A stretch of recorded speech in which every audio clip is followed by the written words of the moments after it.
Bienvenue dans Une page à la fois, le podcast des auteurs soucieux de construire une pratique durable et qui leur ressemble. Vous faites maintenant partie d'un petit groupe d'auteurs qui essaient de transformer la vie de leurs lecteurs à travers des livres pensés pour donner une expérience mémorable aux lecteurs et les submerger d'émotions. Mais parce que le système repose sur l'exploitation des auteurs, nous cherchons à travailler différemment. Nous devons être plus malins. Nous le faisons à travers une pratique consciente et audacieuse et ce podcast vous donne un aperçu de la vie quotidienne d'un auteur indépendant. Prêt ? On est parti. Aujourd'hui, je vais vous parler de comparaison, d'envie et de jalousie. Hier, je suis tombé sur un programme qui a été créé par un collègue à moi du conservatoire d'écriture et ça m'a crispé. Et c'était intéressant d'être dans cette crispation. Je suis très content pour lui, je suis vraiment ravi pour lui. L'envie, elle dit rien sur la personne à qui on se compare, elle dit tout sur nous en fait. Et je voulais revenir sur cette notion de comparaison parce que souvent, il y a les auteurs qui vont lire d'autres auteurs et qui vont comparer le style des autres auteurs ou la qualité des histoires des autres auteurs et dire je suis pas à la hauteur, ça me décourage. Et ce découragement il est naturel évidemment, mais je pense que c'est important de le remettre dans la perspective de la réalité de chacun. Il faut pas simplement comparer ce que les autres font, il faut aussi comparer pourquoi et comment ils le font, pourquoi et comment nous on le fait. C'est-à-dire que quand on regarde un auteur qui est très prolifique par exemple, on va regarder tout ce qu'il produit, on va regarder comment c'est plus que ce que nous on produit par exemple, on va peut-être regarder la qualité de ce qu'il produit, on va pas regarder les heures passées, on va pas regarder les sacrifices qui ont été faits, on va pas regarder les conditions de sa vie et les comparer aux nôtres. Systématiquement, quand il y a une différence entre ce que moi je fais et ce que vous faites, il y a une autre différence dans la vie. Il y a quelque chose qui, dans le moteur de la personne, dans le temps qu'elle a passé à affiner sa pratique, à travailler sa méthodologie, à travailler la théorie, à travailler ses bases, à renforcer son mental, il y a quelque chose qui est différent. Il y a aussi quelque chose qui est différent dans nos priorités. Pour certains, la priorité va être la famille. Pour d'autres, ça va être la sécurité financière. Pour d'autres, ça va être l'art. Il y a un fond qui n'est pas le même. Donc c'est toujours intéressant quand vous comparez à quelqu'un de vous rappeler et de vous poser la question de savoir ce que vous savez de ce qui les anime, de leur motivation, ce que vous savez de leurs exigences de production, ce que vous savez des exigences de leur vie, des contraintes de leur vie.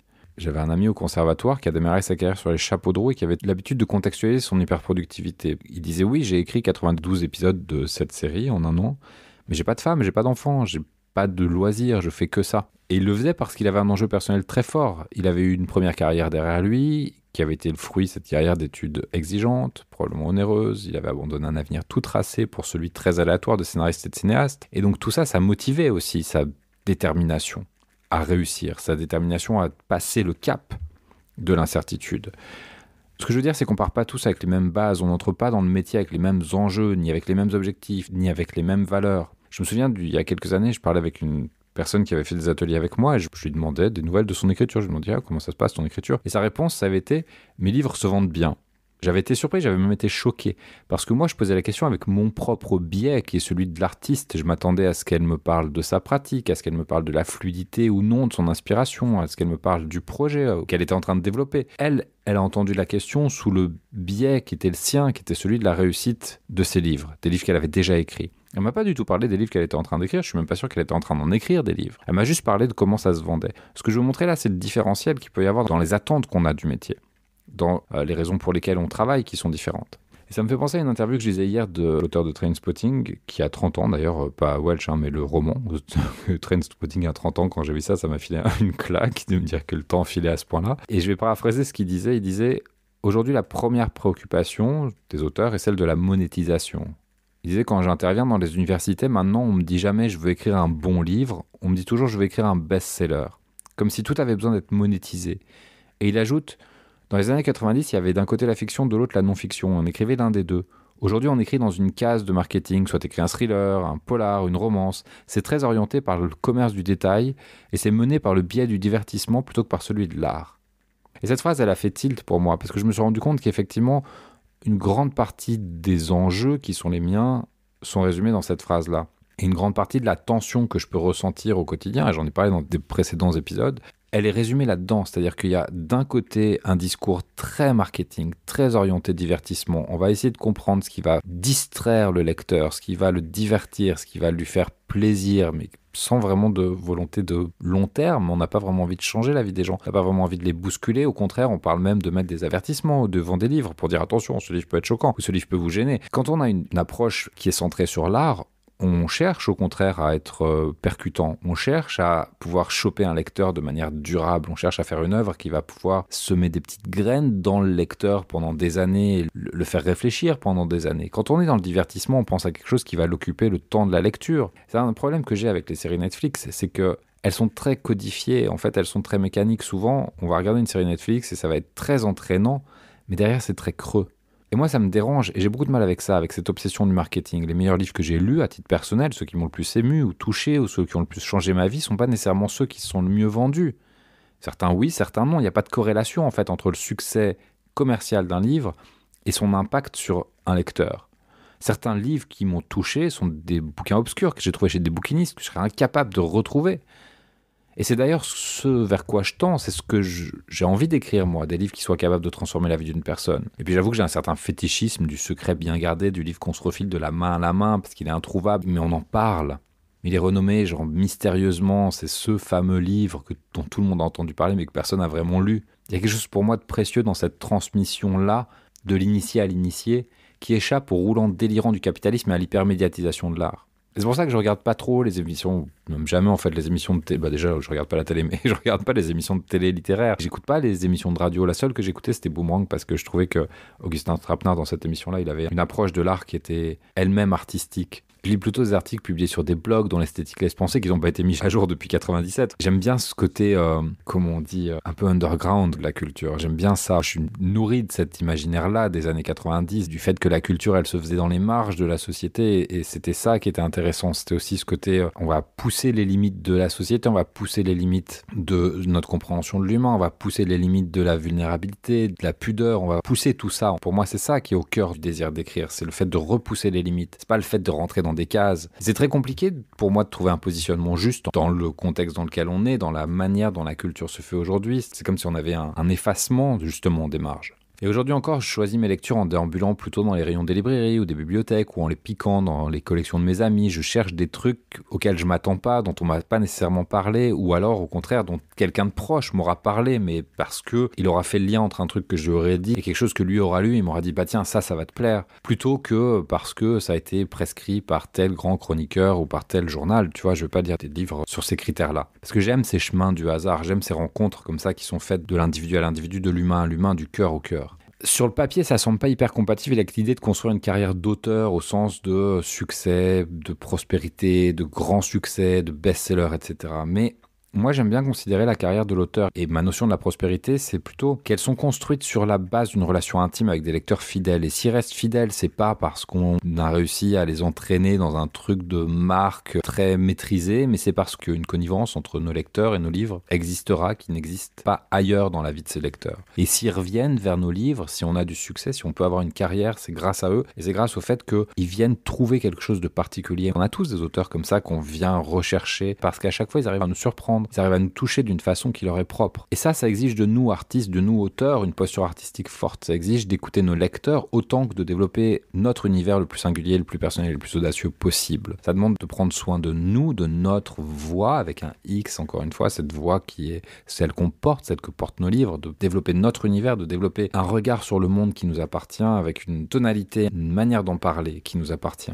Et ça demande d'aller toujours chercher à nous réinventer. On va pas créer une connivence aussi forte avec un lecteur en se répétant ou en imitant les formules toutes faites d'un genre. Je pense qu'on crée cette connivence avec un lecteur en se projetant soi-même, en se demandant où on veut aller avec notre écriture et sans rester dans la complaisance par rapport à ce qu'on a déjà fait. On a écrit d'une certaine manière, on a écrit dans un certain genre, très bien. À partir de quel moment est-ce qu'on décide qu'on en a fait le tour? À partir de quel moment on décide qu'on a envie d'aller voir ailleurs, d'aller essayer autre chose, d'aller réinventer ce qu'on fait? Et c'est pas des questions faciles, parce qu'il y a aussi derrière des impératifs économiques, tout simplement, où il faut réussir à continuer à vivre. Et c'est là toute la question. Comment on fait ça? Comment est-ce qu'on fait pour assurer à la fois notre confort et à la fois rester pertinent artistiquement?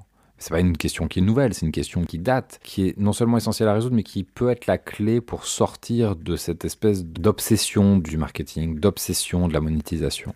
Et je pense qu'on peut retrouver d'autres modèles, pas forcément des modèles qu'on a déjà connus, des nouveaux modèles peut-être à inventer, qui sont des modèles qui sont basés sur le lien entre l'univers d'un auteur et la sensibilité d'un lecteur.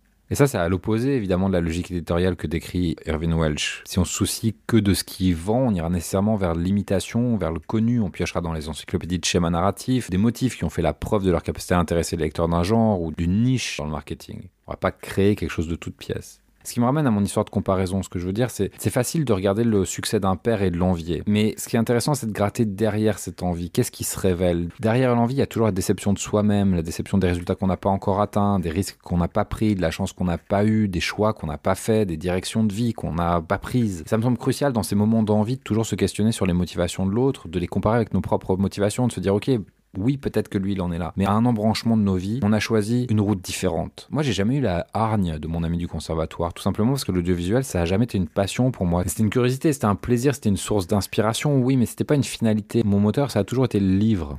Même quand je suis rentré au conservatoire, j'aurais dit, moi je viens parce que je viens chercher un moyen de penser l'écriture différemment, un moyen de financer mon écriture. Mais ce que je veux, c'est écrire des livres. Alors que mon pote, lui, il voulait écrire des films, il voulait faire du cinéma, il voulait faire de la télé. C'était vraiment son truc, il avait une vraie culture de ça, il avait un vrai désir de ça. Et puis, on n'avait pas les mêmes enjeux non plus. Moi, j'ai jamais quitté une carrière prestigieuse pour l'écriture. Je suis parti de l'écriture, j'ai toujours mis l'écriture au centre. J'ai rarement donné même beaucoup de crédit aux critères de réussite communément admis. Je suis le parfait archétype de l'auteur de vocation, de l'artisan qui vit pour son art, que son art passionne au point qu'il y consacre des heures et des heures à l'étudier, à l'enseigner, à s'y adonner avec une exigence personnelle forte, mais sans attente nécessairement de reconnaissance extérieure. Et ces différences de motivation, de perception, de parcours, elles s'ajoutent à des différences de contexte personnel et d'aspiration de vie perso qui sont radicalement différentes. Et toutes ces différences, quand on les met bout à bout, quand on les conscientise, elles diluent le venin de la comparaison. C'est-à-dire qu'on se dit plus « Oh là, j'aimerais être à sa place ». On se dit « Ok, c'est chouette qu'il soit à sa place », mais du coup, qu'est-ce que le fait de voir son parcours me renvoie à moi-même de mon propre parcours ? Et moi, il me reste un constat, c'est que j'envie sa production prolifique. Ça fait plusieurs années que je vois son nom qui apparaît. Tu vois, il est là, et puis il est à nouveau là, puis il est à nouveau là. Et je me dis, putain, mais pourquoi je le fais pas encore? Pourquoi je vais pas aussi vite que ça? Et c'est pas pourquoi la question. C'est mince, je vais pas encore aussi vite que je le voudrais. Je vais pas encore aussi loin que je le voudrais. Je vais pas encore aussi profond que je le voudrais. Et du coup, c'est une super opportunité en fait.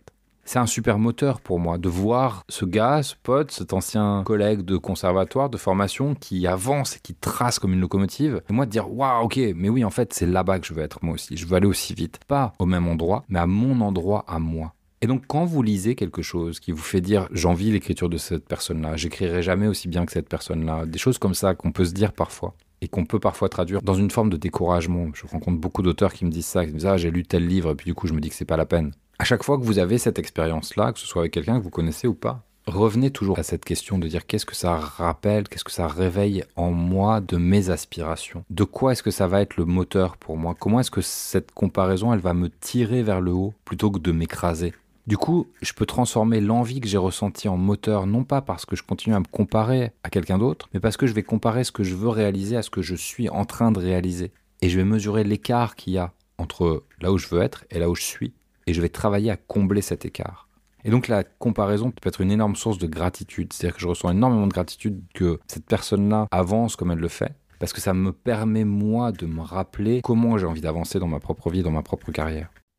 Si vous êtes intéressé par travailler avec moi, si vous voulez creuser sur ces notions de développer une carrière durable et prospère pour votre écriture, si vous voulez réfléchir à comment réinventer le système pour que les auteurs arrêtent d'être dans la précarité et pour que les lecteurs puissent accéder à plus d'histoires mieux racontées et racontées pour leur donner le maximum d'impact émotionnel, vous pouvez travailler avec moi.